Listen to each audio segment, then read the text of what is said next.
only a Go few thousand kick Jews that anyways. fucking And so leg. through various Kick him right in stratagems, his calf. brought Yeah, them but I to win the that. seaside. But I win that And fight. before Then I go into boarding fight boats, for they Doom were because he went on for me to baptized, Doom. and suddenly they became So Christians. you and I don't start the show. It's all bad. I would have. Portugal, Even if I fight and for then the title, years you know. after, Yeah, we would have, but it's just like who knows how much punishment you would have taken. Yeah. Who knows what So one of these ironic situations in which But the let's Jews be are honest, not you didn't free have the to greatest practice their coaching. religion. Not They a are knock free to on be your coach Christian, because he wasn't and an they're not MMA free coach, to but leave I didn't have either. MMA coach. They must remain I didn't have a within the Lisa boundaries of Boland, Portugal like a guy with who their knows wealth everything and about. you had a economic really know-how. good So for the next several decades, striking coach who Portuguese Jews are MMA trying striker, desperately like really understood that they valued those low kicks and things like that. How to put that together. Portugal And because you're athletic enough, I needed a year with you. So that you If I would have like a more 10 Yes. back in the day, places like this, or these are the guy places from where Rafael Cadero or something like that. Now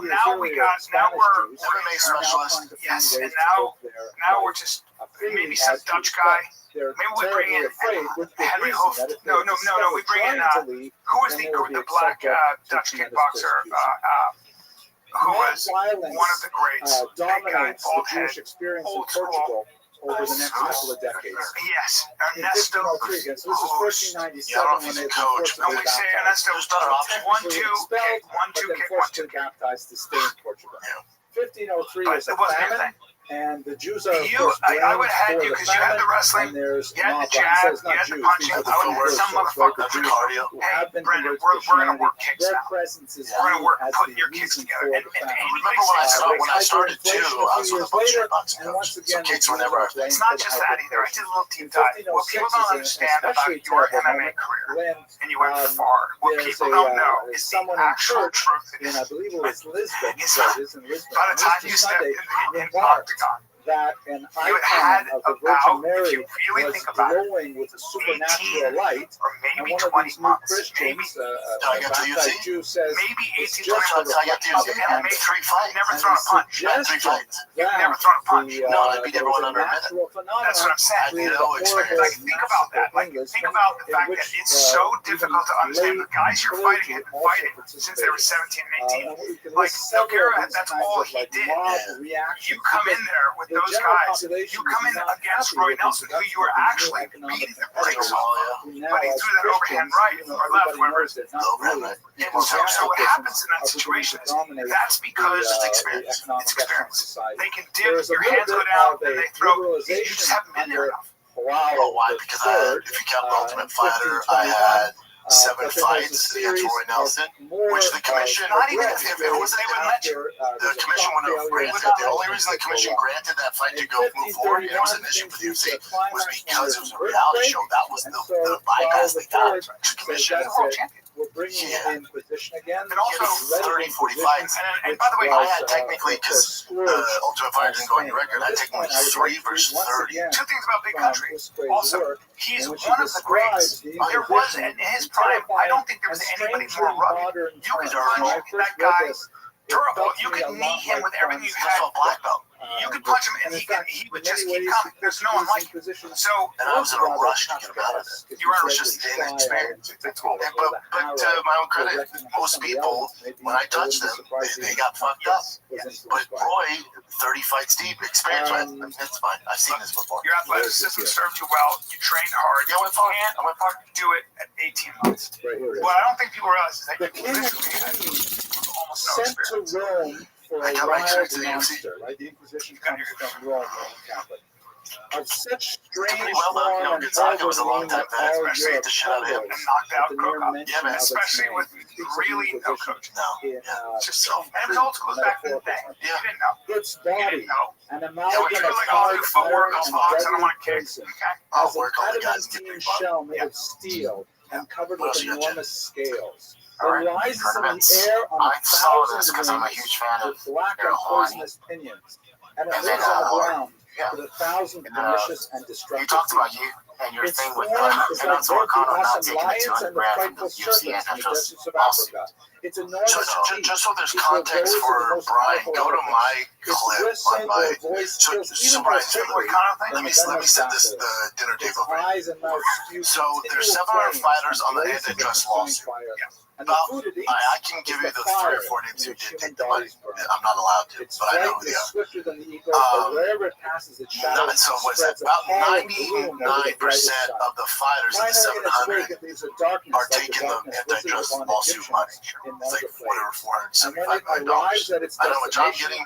Ricardo, he says 200,000 is actually about 100,000, so he's a little off on that. Because I know how they break down the payments. But either way, he's turned down 6 figures, low 6 figures, he's turned it down. It desolates the entire Go ahead, countryside play my clip, poison until it is like the Syrian desert and sand, where no plant takes root. And McConnell responded to this, and I like, for the record, I love McConnell. He's a very smart guy. He's very smart guy. Yeah, he's very smart. He says, I do not want to be remiss in telling you that in addition to the enemy, there were at that time some confessors, meaning like these that money is getting allocated no matter what, but no matter what. You being a company man and not taking it doesn't give you an inch of good grades with the UFC. This does not matter. There's guys that are more famous than you that are fighting right now that are taking their settlement. You will never make more money than Rebut is on for the belt. That will never happen to your kid. And your wife's fucking pregnant. You have a fucking young kid. Terrible situation. You're never going to be champion. Again, with the Inquisition, and you want to give up $200,000. Just so you know, Mikano, Dana bets for $200,000 every night. Like it ain't shit.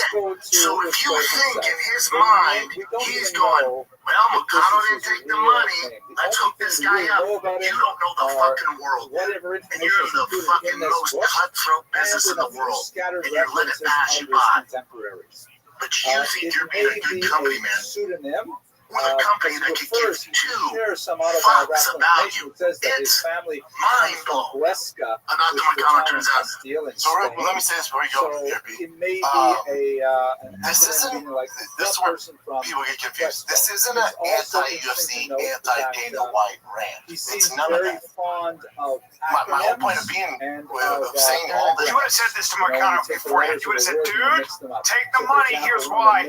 McConnell's being a loyal guy. It has nothing to do with Dana. So my whole thing on all this is Dana's going to do what's best for the business, and he's brilliant at it, and that's exactly what he should do. Know the game, know it's professional sports, and it's so cutthroat. So Dana's going to look out for the UFC, TKO, and himself, and he's the best to ever do it. And him betting $200,000 a night is credit to Dana because he's earned every fucking penny of that. He's allowed to do that. My point of bringing up he bet for $200,000 is, McConnell, you turning it down, the money's already there. It's being allocated whether you turn it down or not. So it's so hard to make $100,000, $50,000, $150,000, $200,000. But you turning it down isn't because, oh, I'm a man of dignity and I give people my word. It has none of that. You gotta conduct you gotta carry yourself like you're a business because Dana's conducting himself like he's a business. That's all I'm saying. It's not personal, but it's also not a knock on Dana White UFC. They've earned everything, and finally someone kind of stuck up to them. They got a small slice of the pie, and now you're not taking the pie. Dana would probably respect you more for taking it. Because he's a businessman. I hope Dana does reward Mikano for his loyalty. I hope that happens. Excuse me? Divine reward. He already rewarded him by giving him a fucking title shot. So here's Mikano, who I absolutely adore. But it has nothing to do with the UFC. I don't expect the UFC to treat you well because of this. The UFC is a company. A company doesn't like you, they want profit. Correct. And you're a company, Mikano. That's my message to you. You're no different than UFC. You are your own LLC. So you got to do what's best for you. Turn it down is not best for you. It's also not best for the UFC. The money's already being allocated. So he goes, this is about principles. I know about the deal. I signed the contract. The contract is nothing more than your word. I'm not going back to my word just to gain a financial benefit. I don't expect anyone to understand that. He's very honorable, man. I respect. You know what it is, though? You know what? It might be a little naive. McConnell's brilliant. As far as like his financial side, he's a very smart guy. Also, like he's just such a. But here's my he's a great fighter. Yeah, fighter's fighter. He's amazing. Your show's also called like Show Me the Money, which is insane. But meaning because he's not taking the money. Even if you're financially set right now because you're back and fighting, this all goes away. And you saying I'm a man of my principles It's business. That's my point. It's business. And Dana respects business decisions. Dana's looking at us and go, holy shit, the guy's not taking it. Now, I can tell you, one of the guys that's taking the money, I'll tell you off air, that will blow your mind. You're like, what the fuck? And I think he's just like, both of them did was that they supported early scholarship. You're like, no way. And allowed for it's good for me because he's one of the biggest earners. So that money gets dispersed amongst the rest of us who are taking it. So do you? And he's financially, he's good. He's one of the most famous never. Exactly in the He's same going, period either he's not aware of it. Or you can see in this particular image, I can't. I'll get in trouble. I told you this. I'm not allowed to. For those who he's very famous. He had a ton of money. He's going. I don't want that. You know what you might be doing? You might be like, that's awesome. That's in my heart. That's what I hope he's doing. I hope he's not going, no, I'm gonna get company man because he paid me well. I don't need his money. I think because he's so financially set, has a lot of other incomes. He's going. Give it to the other guys, man. They didn't get paid like I did. That's what I think. Exiled from all of a sudden, I'm sure I'm also polarized. Even crossing the Atlantic. Okay, look, man. We gotta take a break here, B. Take a little break. I want to talk about clothing. I do. And I want to talk about the fact that you can look stylish, you can look great, you can be comfortable and not spend a fortune. I know I'm not a good poster boy right now. You know why? Because I'm not wearing any True Classic, except for the underwear. I do have the underwear. I'm wearing True Classic. That's a True Classic shirt. If you see me in a white tee, I'm always in a white tee. How it hugs the arms, yes, dude. and really hugs your titties. Listen, the fans know we've been rocking True Classic for a while now, and I'm telling you guys, you can feel the difference the moment you put it on. Tailored where you want it, relaxed where you need it. No bunching, no stiff fabric, no BS, just clean, effortless fits that actually work for real life. Overpriced designer brands. You can get the same thing for a fraction of the price with the same quality. They're built to last. Okay, that's the bottom line. And by the way, you can get them at Target and Costco. That's how big our boy is now. Or head on over to TrueClassic.com. They have everything there. It's TrueClassic.com/fighter and get hooked up to the It's True Classic. You know what? I'm glad that we have Magic Mind Max. Because guess what, guys? This is so popular. I told them it was going to be a game changer. They can't keep it in stock. It keeps selling out. Dude, I don't want How long did it take us to get this? Forever. And we kept going, hey, I want my Magic Mind Max. The Max is so good they keep selling out. They can't keep it in stock. I don't want people to know we have it in studio here because they're going to break in here. I'm telling you, once you try the Max, you can't go back. They keep selling out. Max for the modern high performer. Once you get going, it's for the modern high performer. That's it. All right. Yep. And it really is. Look, if you rely on coffee and everything else, which I do, the only drink that I know of that has time-released caffeine, they use the same technology pharmaceutical companies use. So it is a time-released caffeine. It's also a healthier, sharper way for your brain. All right, it's focused. It's calm energy. It's not overwhelming. It lasts forever. You get more done without burning out. You stay sharp, confident, you're in control, operates at your best, even under pressure. It's freaking Magic Mind Max. It's good. I love it. It is proper to offer Magic Mind Max. You've heard us talk about it. I live by it. There's not a tin that goes by I don't take it. Try the sleep shot, by the way. Try that and get back to me, please. I'll wait. More poignantly. MagicMind.com. Think about MagicMind.com. Good luck in your sweaty paws on the Max. Really sold out. MagicMind.com. Sorts of friend Harold that's in it. And to show myself in some small way grateful for the largesse. Ariel and his team were talking about the thing they were talking about with since you began to reveal your life, even our being cool, sufferings and have I imbibed was you so happy. their That made mother's me so happy. and your name and the memory of your goodness will forever be a part cooking of a the few memory bangers, of the He's definitely had some bangers. I want to say the last banger that he was wearing the Warman as well. Oh, wow. I don't know about that. I saw it. Blonde Brendan now? Blonde Brendan is the thing. And perhaps that's been the difference. I with regards to the state of MMA media, a lot of people wanted me to weigh in on that. I was like, no, this is his time. Let him say his piece. And then, How about the shout outs for PC Char? Multiple shout outs for PC Char.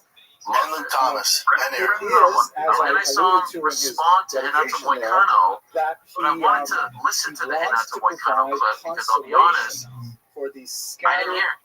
So Renato Moicano, I believe on his show, said